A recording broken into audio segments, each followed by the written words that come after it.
여보, 거기 욕실 선반 두 번째 칸에 홍삼 스틱 말고 그 옆에 있는 검은색 장어즙 좀 가져다 줘요. 오늘 밤 이대로는 잠 못 잘 것 같아서. 아내는 김이 모락모락 피어오르는 욕조 안에서 매끈한 어깨를 드러낸 채 나를 보며 말했습니다. 63이라는 나이가 믿기지 않는 젖은 머리카락 사이로 보이는 뽀얀 목덜미가 제정신이 아니게 만들었죠. 하지만 저는 그 순간 등골에서 식은땀이 흐르는 것을 느꼈습니다. 오늘 밤 이 늙은이의 허리가 부서지든 당신 회사가 부서지든 둘 중 하나는 보게 될 겁니다. 이 아슬아슬한 이야기는 잠시 후에 들려드리기로 하고 여러분의 밤을 뜨겁게 달굴 황혼의 지혜, 야심만만 신이여 지금 시작하겠습니다. 저는 박선우, 평생을 교단에서 아이들을 가르치다 2년 전 정년 퇴임한 68회 남자입니다. 아내와는 3년 전 사별하고 연금으로 소박하게 살아가던 제 인생에 오수진이라는 여자가 폭풍처럼 나타난 것은 66의 늦가을이었죠. 그녀는 국내 굴지의 화장품 회사를 자수성가로 일군 저보다 5살 어린 61의 여장부였습니다. 처음엔 정말 꿈만 같았어요. 동창회에서 우연히 만난 그녀는 제게 첫눈에 반했다며 뜨겁게 구애해왔습니다. 선우 씨, 아직도 이렇게 기골이 장대하신데? 선생님의 그 점잖은 품위 뒤에 숨겨진 남성미가 저를 미치게 해요. 이런 말을 들으며 이 나이에 이런 대접을 받다니 죽었던 연애 세포가 살아나는 기분이었죠. 우린 불같이 사랑했고 만난 지 6개월 만에 재혼했습니다. 신혼은 달콤하다 못해 녹아내릴 지경이었습니다. 아내는 저를 보물처럼 다뤘어요. 아침에 눈을 뜨면 제 단단한 가슴팍에 얼굴을 부비며 말했죠. 여보, 당신 품에서 자고 일어나면 온몸에 에너지가 솟는 것 같아. 젊은 남자들 저리 가라야. 그럴 때마다 제 어깨는 하늘 높은 줄 모르고 솟아올랐습니다. 그래, 남자는 나이가 들어도 남자지. 죽지 않았어, 박선우. 아내는 제 건강을 끔찍이 챙겼습니다. 집안에는 온갖 보양식이 가득했어요. 아침에는 흑마늘 진액, 점심 먹고는 산수유환, 저녁에는 직접 달인 녹용을 대령했죠. 여보, 많이 드세요. 당신의 그 정력이 우리 회사의 성장 동력이야. 농담처럼 던지는 그 말에 저는 빙그레 웃으며 주는 족족 다 받아 먹었습니다. 사랑의 표현이라고 생각했으니까요. 결혼하고 3개월쯤 지났을 때부터였습니다. 아내의 사랑 표현이 조금씩, 아주 조금씩 부담스러워지기 시작한 것은요. 처음에는 그저 왕성한 아내의 성욕이 귀엽고 사랑스러웠습니다. 이 나이에도 여자로 보이고 싶은 거겠지. 내가 만족시켜줘야지. 그런 책임감과 남성적인 자부심이 있었죠. 하지만 그 빈도가 상상을 초월했습니다. 아침에 눈 뜨자마자 한 번, 점심 먹고 잠깐 회사에 들어갔다 온다며 집에 들러서 또 한 번, 그리고 저녁에는 아주 작정을 하고 덤벼들었죠. 하루에 3번. 우리 나이에 이게 가능한 일인가 싶었지만 아내는 제 걱정은 아랑곳하지 않았습니다. 오히려 제가 지친 기색을 보이면 섭섭해했죠. 여보, 벌써 끝이야? 아직 시작도 안 했는데.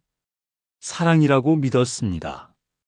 우리 늦게 만났으니 남들보다 더 뜨거운 게 당연하지. 그렇게 스스로를 위로했습니다.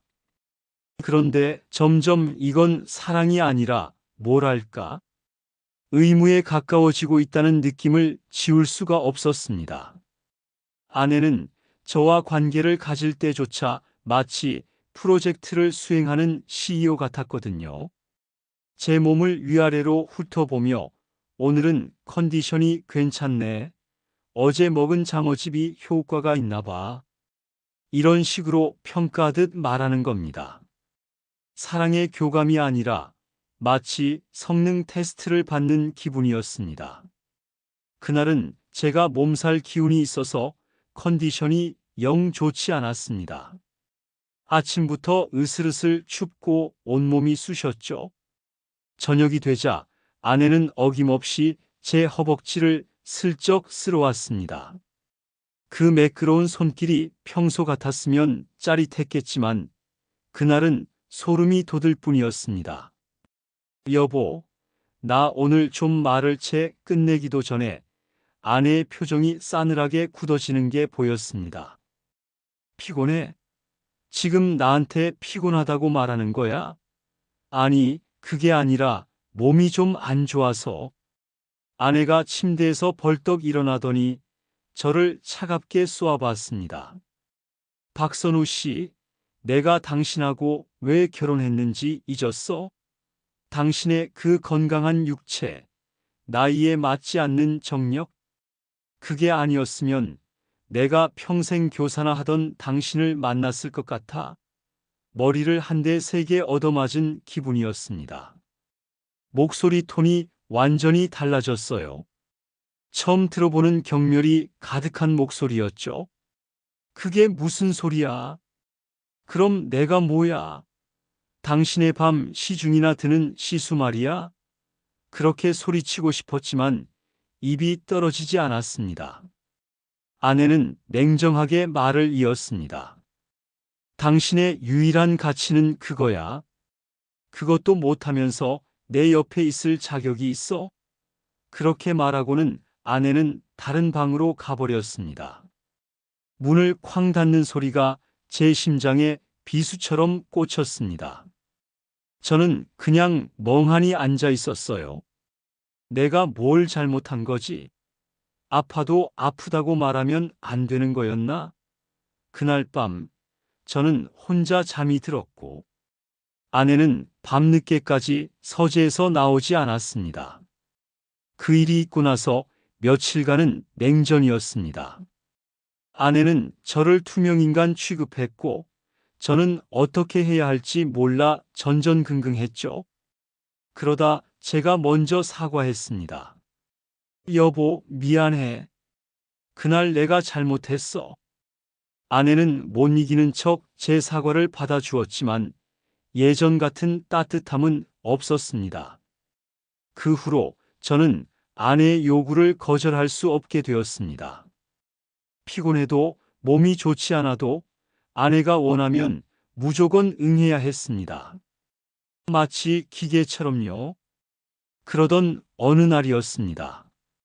아내가 중요한 해외 바이어 미팅이 있다며 같이 가자고 하더군요. 오랜만에 분위기를 풀어볼 겸 긍정적으로 생각하기로 했습니다.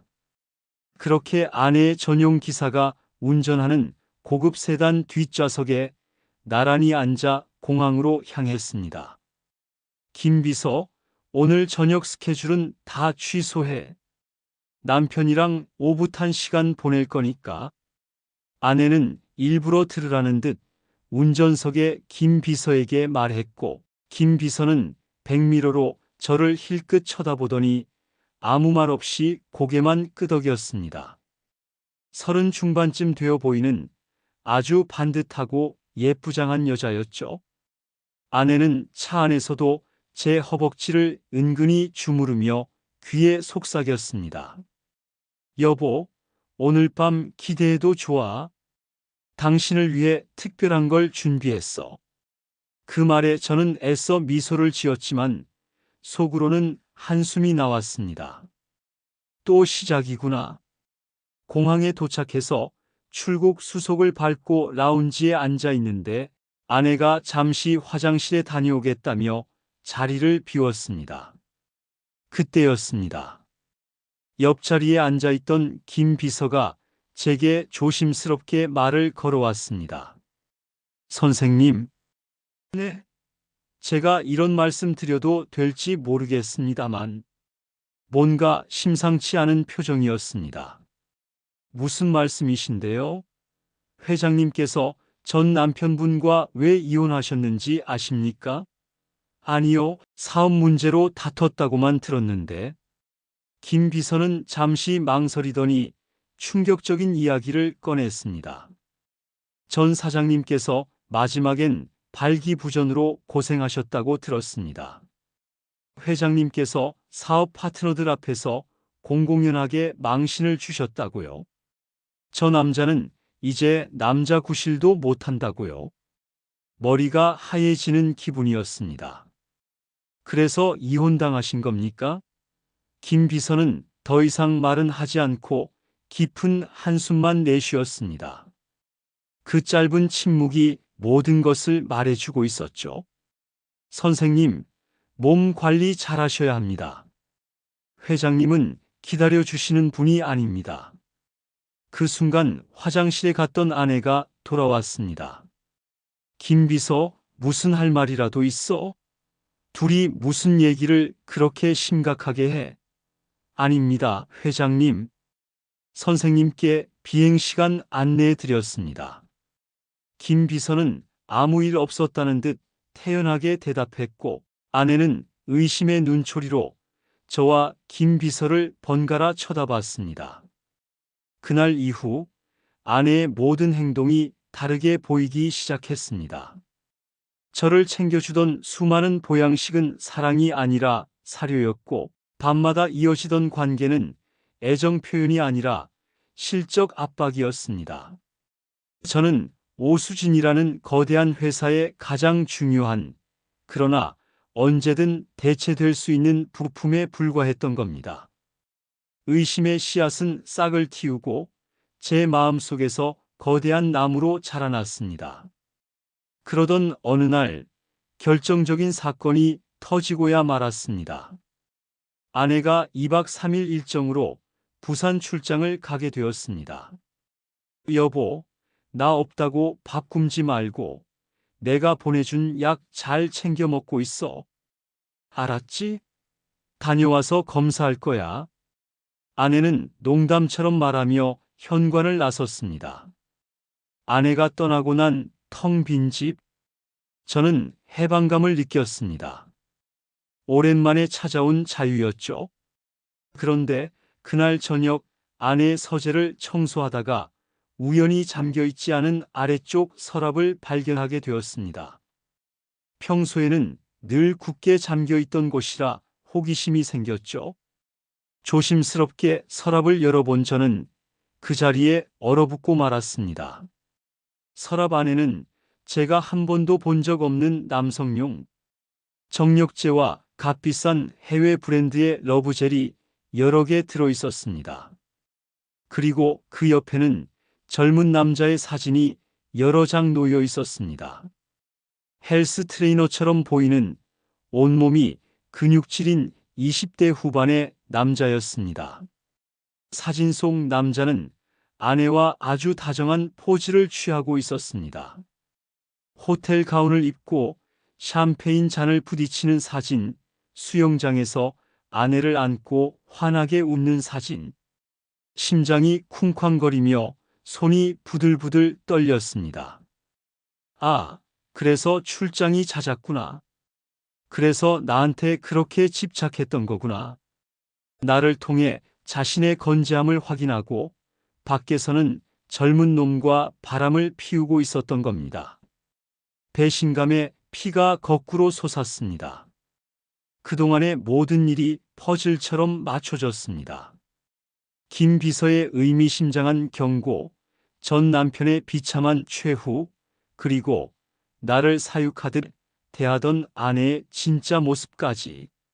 저는 그 서랍에서 가장 자극적으로 보이는 사진 한 장과 정력제 하나를 조용히 챙겨 나왔습니다. 이틀 후 아내가 출장에서 돌아왔습니다. 여보, 나왔어. 보고 싶었지? 아내는 평소처럼 제게 안겨오며 목에 입을 맞췄습니다. 저는 그런 아내를 가만히 밀어냈습니다. 그리고 아내의 눈을 똑바로 쳐다보며 말했죠. 이틀 동안 아주 즐거웠나 봐. 얼굴이 아주 활짝 폈네. 아내는 순간 당황한 듯 했지만 이내 표정을 바꾸며 웃었습니다. 그럼 당신 생각하면서 일했더니 힘이 솟던데? 저는 더 이상 참지 않고 품에서 사진을 꺼내 아내의 얼굴 앞에 흔들었습니다. 이 친구 생각하면서 힘이 솟은 건 아니고 사진을 본 아내의 얼굴이 하얗게 질렸습니다. 그걸 어떻게 당신 내 서재 뒤졌어? 이제 와서 그게 중요해. 오수진 씨, 당신한테 나는 뭐였어? 장난감? 아니면 당신의 마르지 않는 욕정을 채워주는 도구? 아내는 잠시 말이 없더니 이내 차갑게 웃으며 말했습니다. 알았으면 됐어. 이제라도 알아서 다행이네. 그래, 맞아. 당신은 내 장난감이었어. 늙었지만 아직 쓸만한. 하지만 이제 그것도 유통기한이 다 된 것 같네. 그 뻔뻔한 태도에 기가 막혔지만 저는 차분하게 준비한 다음 카드를 꺼냈습니다. 당신이 이 남자와 놀아난 증거, 이것뿐일 것 같아? 당신 회사 요즘 주가 조작 혐의로 시끄럽던데. 내가 이 사진하고 당신 서재에 있던 몇 가지 재미있는 서류들을 국세청이랑 언론사에 넘기면 어떻게 될까? 제 말에 아내의 얼굴이 흑빛으로 변했습니다.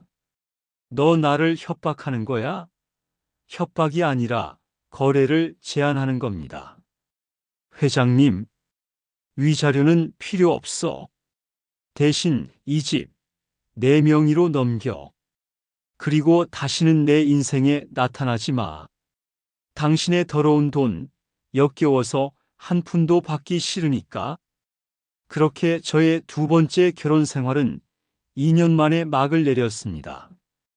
68배 다시 혼자가 되었죠. 저는 아내가 넘겨준 그 집을 팔아 작은 아파트를 얻고 남은 돈으로는 평생 하고 싶었던 일을 시작했습니다. 청소년 쉼터를 후원하고 그곳 아이들에게 일주일에 2번씩 무료로 한문과 예절을 가르치는 일이었죠. 아이들은 저를 할아버지 선생님이라 부르며 따랐습니다. 녀석들과 함께 웃고 떠들다 보면 시간 가는 줄 모릅니다. 잃어버렸던 제 진짜 웃음을 되찾은 기분입니다. 얼마 전 오수진이 결국 구속되었다는 소식을 신문에서 봤습니다. 주가 조작과 탈세 혐의더군요. 그 옆에는 내 연남이었던 젊은 헬스 트레이너의 이름도 함께 거론되었습니다. 쌤통이라는 생각보다는 인생무상이라는 생각이 먼저 들더군요. 욕망이라는 이름의 폭주 기관차는 결국 탈선하게 마련이니까요. 저는 이제 압니다. 진짜 남자의 힘은 허리에서 나오는 것이 아니라 가슴에서 나온다는 것을요. 누군가를 진심으로 아끼고 사랑하는 마음, 그리고 나 자신을 존중하고 사랑하는 마음. 그것이 진짜 정력이고 진짜 행복이라는 것을요. 68, 늦었다고 생각하지 않습니다. 아니, 이제야 비로소 진짜 제 인생의 전성기가 시작된 것 같습니다. 여러분의 황혼에도 뜨거운 열정과 지혜가 가득하시기를 바랍니다. 지금까지 여러분의 품격을 높이는 야심만만 시니어였습니다. 감사합니다.